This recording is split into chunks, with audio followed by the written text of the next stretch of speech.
Good evening. आज हम करने जा रहे हैं लाइफ प्रोसेस। साइंस का हमारा जो आज का टॉपिक है वो है, आज का जो चैप्टर स्टार्ट कर रहे हैं हम वो है लाइफ प्रोसेस। तो सबसे पहले देखते हैं लाइफ प्रोसेस होता क्या है। तो जैसे यहाँ पे लिखा हुआ है, लाइफ प्रोसेस क्या होता है? All biological processes taking part in a body that are essential for a survival. यानी कि हमारी बॉडी के अंदर रोज कोई ना कोई बायोलॉजिकल प्रोसेस होता रहता है। ठीक है, कुछ ना कुछ बायोलॉजिकल प्रोसेस होता रहता है।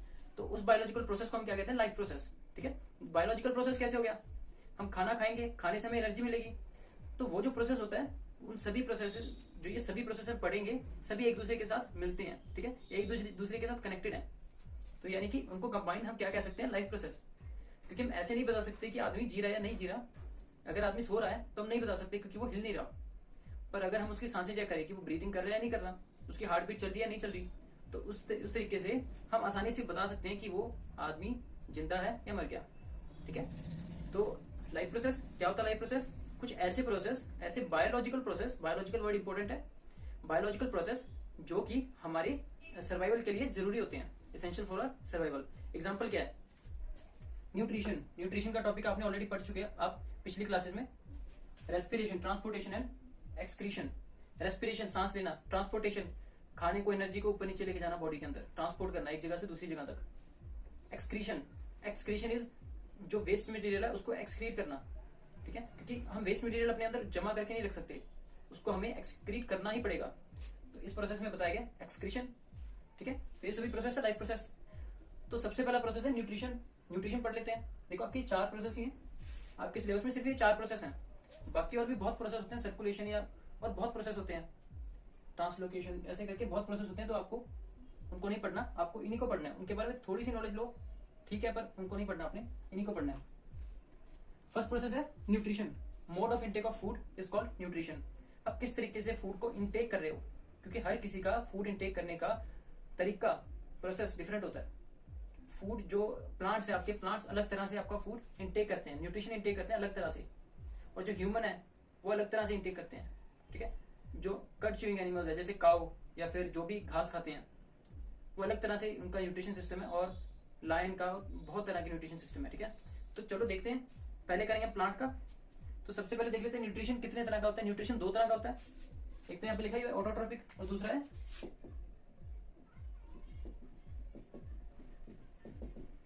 हेटरोट्रोपिक। ठीक है, ऑटोट्रोपिक क्या है, हेटरोट्रोपिक क्या है? ऑटोट्रोपिक ऐसा मोड ऑफ न्यूट्रिशन है जिसके अंदर जो ऑर्गेनिज्म है, जैसे हमने यहाँ पे प्लांट लिया, वो खुद अपना खाना बनाते हैं। उनके अंदर ये कैपेबिलिटी होती है कि वो अपना खाना खुद बना सकें। ठीक है, तो उनको हम क्या कहेंगे? ऑटोट्रोपिक। जो अपना खाना खुद बनाते हैं, ऑटोट्रोपिक। जैसे यहाँ पे लिखा हुआ है सेल्फ फूड सिंथेसिस। सिंथेसिस यानी कि प्रिपेयर करना, बनाना। हेटरोट्रोपिक वो मोड ऑफ न्यूट्रिशन जिसके अंदर वो खाना खुद नहीं बना पाते। जैसे हम अपना खाना खुद नहीं बना सकते, क्योंकि अगर ऐसे तो नहीं है ना, जैसे प्लांट धूप में है, उसको पानी दे दिया उनकी जड़ों में यानी कि पैरों में, और उन्होंने खाना बना लिया। ऐसे हमारे पैरों में कोई पानी दे दे, हम धूप में खड़े हो जाएं, क्या एप्पल उगा लेंगे हाथ से? नहीं ना। तो यानी कि हमारा मोड ऑफ न्यूट्रिशन थोड़ा सा अलग होगा। इसके अंदर क्या होगा? हम फूड के लिए किसी और पे डिपेंड होंगे। जैसे हम कुछ भी वीट लेते हैं, ठीक है, राइस, इसके लिए क्रॉप्स के ऊपर डिपेंड करते हैं। और अगर हम फ्रूट वगैरह लेते हैं, फ्रूट वेजिटेबल कुछ भी ऐसा, तो हम प्लांट्स के ऊपर यानी कि टोटली अपने प्लांट्स के ऊपर या एनिमल के ऊपर डिपेंड करते हैं अपने खाने के लिए, क्योंकि हम अपना खाना खुद नहीं बना पाते। ठीक है, चलो देखते हैं ऑटोट्रोपिक। सेल्फ सिंथेसिस, जिनके अंदर सेल्फ सिंथेसिस होती है, सेल्फ फूड सिंथेसिस, इसके अंदर आ जाते हैं ग्रीन प्लांट। ग्रीन प्लांट और कुछ बैक्टीरिया आ जाते हैं जो अपना खाना खुद बना लेते हैं। ठीक है, ग्रीन प्लांट के अंदर एक प्रोसेस होता है फोटोसिंथेसिस का। ठीक है, खाना ऐसे नहीं कि बस उनके ऊपर धूप पड़ी, कार्बन डाइऑक्साइड ली, पानी लिया और मिक्स करके घोल के खाना बन गया। उसके अंदर प्रोसेस होता है बहुत लंबा। तो वो प्रोसेस हम देख रहे हैं क्या होता है। सबसे पहले फोटोसिंथेसिस क्या होता है? The process in which green plants convert simple inorganic chemicals like H2O and CO2 in complex organic food like C6H12O6 in presence of sunlight and chlorophyll। ये इंपॉर्टेंट है। यानी कि इस प्रोसेस में क्या होता है, जो प्लांट्स होते हैं वो क्या करते हैं? अपना फूड प्रिपेयर करते हैं। कैसे प्रिपेयर करते हैं? वो कुछ सिंपल कंपाउंड्स को ब्रेक डाउन करते हैं और उसको एक कॉम्प्लेक्स कंपाउंड बना लेते हैं। सिंपल कंपाउंड जैसे कि CO2 कार्बन डाइऑक्साइड लेते हैं, हमें पता ही प्लांट्स कार्बन डाइऑक्साइड लेते हैं और ऑक्सीजन छोड़ते हैं, और पानी को एब्जॉर्ब करते हैं। ठीक है, पानी को एब्जॉर्ब करते हैं, इससे क्या करते हैं? कॉम्प्लेक्स कंपाउंड बना लेते हैं। उस कॉम्प्लेक्स कंपाउंड से उनका फूड प्रिपेयर हो जाता है। वो कॉम्प्लेक्स कंपाउंड उनका फूड होता है। ठीक है, तो इन द प्रेजेंस ऑफ ये लिखना जरूरी है क्योंकि यही इंपॉर्टेंट है। In the presence of sunlight and chlorophyll, यानी कि क्लोरोफिल और सनलाइट की प्रेजेंस में, अगर क्लोरोफिल नहीं होगा तो सनलाइट भी नहीं होगी। कैसे? हमने यहां पे लिखा ग्रीन प्लांट्स, यानी कि ऑटोट्रॉपिक्स क्या होते हैं? ग्रीन प्लांट्स होते हैं। नॉन ग्रीन प्लांट्स नहीं लिखा हमने, येलो कलर के भी प्लांट होते हैं, जैसे कि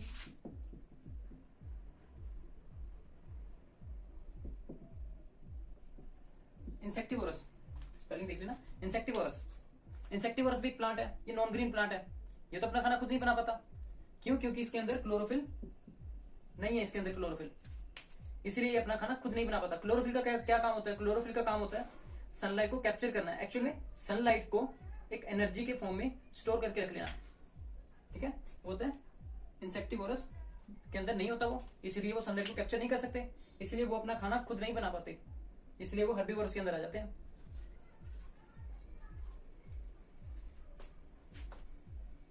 ठीक है, अब हमने बात की सिंपल कंपाउंड को कॉम्प्लेक्स कंपाउंड में चेंज कर दिया। सिंपल केमिकल या कंपाउंड क्या है?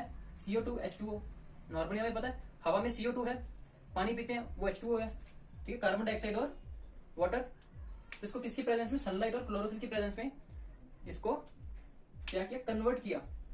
कन्वर्ट कैसे होगा? आपस में मर्ज हो जाएगा, प्रोसेसेस होंगे कुछ इसके, उसमें मर्ज हो जाएगा और हमारे पास फूड बन जाएगा। ये फूड है, एक्चुअली में ग्लूकोज का फॉर्मूला है, ग्लूकोज की फॉर्म में इनके पास फूड बनता है, ठीक है।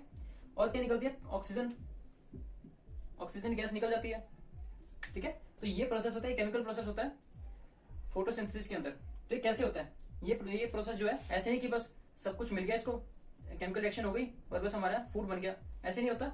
इसका कुछ प्रोसेस होता है, कुछ स्टेप्स होते हैं, ठीक है। 3 स्टेप्स होते हैं, देख लेते हैं 3 स्टेप कौन कौन से होते हैं। It involves 3 steps.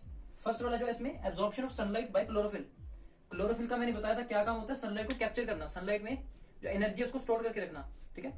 तो सबसे पहले absorption of sunlight bye chlorophyll, chlorophyll के द्वारा सनलाइट को एब्जॉर्ब करना सबसे पहला स्टेप है। उसके बाद conversion of light energy in chemical energy and hydrolysis of water. तो उसके बाद क्लोरोफिल क्या करता है? लाइट एनर्जी को, लाइट एनर्जी किससे मिलती है? सनलाइट से। सनलाइट से जो लाइट एनर्जी मिली है उसको केमिकल एनर्जी में कन्वर्ट कर दिया। यहाँ पे हमने केमिकल एनर्जी में इसमें कन्वर्ट कर दिया। और क्या किया? Hydrolysis of water. इसमें 2 वर्ड है हाइड्रोलिसिस में, हाइड्रो और लाइसिस। तो हाइड्रो क्या होता है? हाइड्रो हम कहते हैं, तो हाइड्रो क्या होता है? हाइड्रो हम कहते हैं पानी को केमिकली हाइड्रो कह सकते हैं हम, अगर किसी कंबाइंड वर्ड में लिखा हुआ हो तो हाइड्रो पानी होता है, वाटर। लाइसिस ब्रेक डाउन करना, तोड़ना। लाइसिस यानी होता है ब्रेक डाउन करना, तोड़ना। तो हाइड्रोलिसिस ऑफ वाटर यानी कि पानी को तोड़ना। पानी को तोड़ेंगे, हमारे पास 2 कंपाउंड बन गए, 2 एलिमेंट्स बन गए, H2 और O2, हाइड्रोजन गैस और ऑक्सीजन गैस, ठीक है। फिर उसके बाद तीसरा प्रोसेस क्या है? तीसरे प्रोसेस में क्या होता है? Reduction of CO2। CO2 का रिडक्शन होता है। अब रिडक्शन क्या होता है? आपने पिछली क्लास में पढ़ा है रिडक्शन क्या होता है? रिडक्शन होता है जब भी हम ऑक्सीजन को खत्म कर दें, यानी कि ऑक्सीजन को निकाल दें और हाइड्रोजन को ऐड कर लें, उस प्रोसेस को कहते हैं रिडक्शन, ठीक है। यानी कि इसमें क्या होगा? या तो हाइड्रोजन को ऐड करेंगे या ऑक्सीजन को निकालेंगे। और इसका जो ऑपोजिट है वो है ऑक्सीडेशन। उसमें क्या करते हैं? ऑक्सीजन को तो एब्जॉर्ब करते हैं और हाइड्रोजन को बाहर निकाल देते हैं, ठीक है। इसके अंदर हाइड्रोजन को एब्जॉर्ब करेंगे, हाइड्रोजन को एब्जॉर्ब करने के बाद हमारा फूड तैयार हो गया यहाँ पे, ठीक है। यहाँ पे फूड तैयार होगा। अब देखो ये कैसे बना? CO2 हमने देखा था क्या क्या मिला था, CO2 और H2O। H2O से क्या कुछ बना? H2 और O2, H2 और O2 बन गया, ठीक है। यहां से H2 और O2, यहां से CO2। तो ये दोनों तो आपस में कंबाइन हो गए, मिल गए, और क्या बन गया हमारे पास? फूड। पर ऑक्सीजन तो हमने यूज ही नहीं किया, तो ऑक्सीजन एज इट इज बाहर निकल जाएगा, ठीक है। ऑक्सीजन एक गैस है जो बाहर निकल जाएगी और वो हमें हेल्प करेगी ब्रीदिंग में, ठीक है, क्योंकि हम ऑक्सीजन रिच एयर को ही लेते हैं ब्रीदिंग में, ठीक है, रेस्पिरेशन के टाइम, ठीक है। तो ये है आपका ऑटोट्रॉपिक का न्यूट्रिशन सिस्टम, किसका? प्लांट का। तो हमने ये देख लिया कि ये जो केमिकल है कंबाइन हो जाते हैं और बन जाता है फूड और निकल जाती है ऑक्सीजन। पर ये चीज हमें मिलती कहाँ से है? कैसे प्लांट्स उनको एब्जॉर्ब करते हैं, उनको कैसे लेता है प्लांट, ठीक है। तो हम देखते हैं कैसे लेता है। यहाँ पे एक डायग्राम बना हुआ है प्लांट का, ठीक है। ये फ्लावर है, ठीक है। फ्लावर एक्चुअली में फूड होता है, फूड या सीड होता है फ्लावर के अंदर। अगर फ्रूट वगैरह निकला है या वेजिटेबल तो वो भी उसका फूड हो गया, ठीक है। तो ये लीव है, मेन जो प्रोसेस होता है लीफ का और रूट का होता है। ठीक है, रूट है जो जमीन के अंदर होती है। ठीक है, जैसे जमीन है, जमीन के अंदर मिट्टी के अंदर रूट है, और ये लीव है, लीव के अंदर से वो सारी चीजें एब्जॉर्ब करेगा। कौन कौन सी चीजें एब्जॉर्ब करेगा? सबसे पहले सनलाइट। हमने यहाँ पे बात की थी लाइट एनर्जी को कन्वर्ट करते हैं केमिकल एनर्जी में, और वो लाइट एनर्जी कहां से मिलती है? Absorption of sunlight. तो सनलाइट कौन एब्जॉर्ब करता है? Bye chlorophyll. क्लोरोफिल के द्वारा एब्जॉर्ब किया जाता है, यानी कि क्लोरोफिल का क्या काम है? उसको कलेक्ट करके रखना। ठीक है, क्लोरोफिल का काम है सनलाइट को कलेक्ट करके रखना, जमा करके रखना। ठीक है, तो प्लांट्स के लीफ के अंदर होता है क्लोरोफिल, और क्लोरोफिल क्या करता है? सनलाइट को एब्जॉर्ब कर लेता है लाइट एनर्जी में, और फिर उसको कन्वर्ट कर देता है केमिकल एनर्जी में, जिससे कि हाइड्रोलाइसिस हो जाता है। और उसके बाद लीफ में और क्या होते हैं? देखो स्टोमेटा होते हैं, छोटे छोटे छोटे छोटे पोर्स होते हैं। जैसे मैं यहाँ पे बना के दिखाऊं तो मान लो अगर ये लीफ है, ठीक है, इस लीफ का मैं कितना हिस्सा ले रहा हूं? ये डॉट लगाई है मैंने छोटी सी, तो सिर्फ उतना हिस्सा ले रहा हूं। अगर उस हिस्से को मैंने एक्सपैंड करके यहाँ पे रखा है, तो यहाँ पे उस हिस्से में क्या होगा?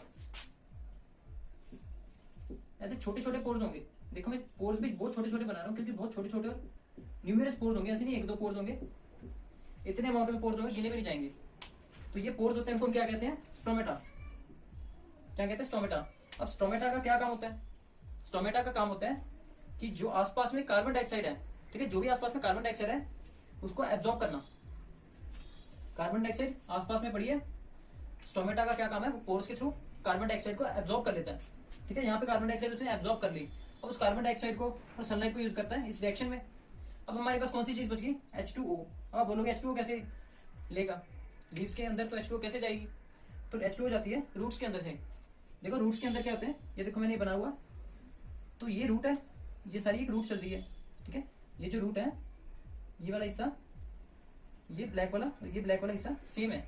ठीक है, और रूट्स के अंदर से हमेशा कभी भी आप देखो रूट्स निकालो छोटे से प्लांट की, बड़े से प्लांट की तो रूट निकालनी बहुत मुश्किल है। छोटे से प्लांट को जब जड़ से उखाड़ोगे, कोई घास वगैरह उगी हुई है उसको, तो उसमें देखोगे रूट्स हैं। रूट्स के साथ उसके अंदर क्या है? रूट्स के हेयर्स हैं। ठीक है, तो ये देखो ये रहा जैसे हेयर, ठीक है, ये रहा हेयर।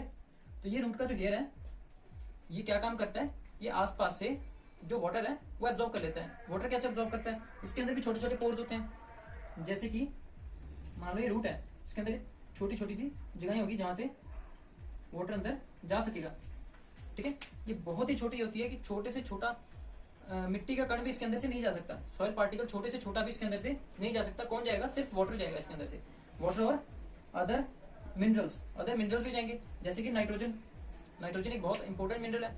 नाइट्रोजन ही हेल्दी बनाता है, किसी भी लैंड को उपजाऊ बनाता है, फर्टाइल बनाता है। कैसे बनाता है? क्योंकि अगर नाइट्रोजन होगा तभी प्लांट ग्रो कर पाएगा। ठीक है, तो ये चीजें जो चीजें हमें रिएक्शन में चाहिए, केमिकल रिएक्शन में, इसमें केमिकल रिएक्शन में चाहिए, वो चीजें हमें प्रोवाइड होती है। कैसे? लीव से और रूट से। ठीक है, पानी को क्या फिर क्या करता है? पानी इसके अंदर जड़ के अंदर चला गया, फिर ये इधर से जाके लीव के अंदर आ जाता है। अब लीव के अंदर आ गया, लीव के अंदर ही कार्बन डाइऑक्साइड है, लीव के अंदर ही पानी आ गया, और लीव के अंदर ही क्या है? आपकी सनलाइट। ठीक है, तो सभी का मिक्सचर हो गया और रिएक्शन हो गया, हमारा फूड बन गया।